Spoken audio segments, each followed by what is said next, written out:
Penjabat Gubernur Aceh Dr. Haji Safrizal ZA MSI menghadiri dan menyaksikan langsung pertandingan bola basket antara tim Jawa Tengah melawan Jawa Timur pada ajang Pekan Olahraga Nasional 21 Aceh Sumut 2024 yang berlangsung di Stadion Harapan Bangsa, Long Raya, Banda Aceh pada Selasa 3 September 2024. Kunjungan ini juga merupakan bagian dari upaya Safrizal untuk memantau langsung kesiapan Stadion Harapan Bangsa yang akan menjadi venue utama untuk upacara pembukaan PON 21 pada 9 September mendatang.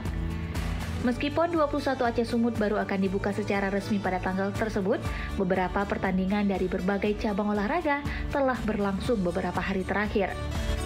Pemerintah Aceh di bawah kepemimpinan PJ Gubernur Safrizal berkomitmen untuk memastikan kelancaran dan kesuksesan perhelatan olahraga terbesar di Indonesia ini, yang diharapkan dapat membawa kebanggaan dan semangat persatuan bagi seluruh masyarakat Aceh dan Sumatera Utara.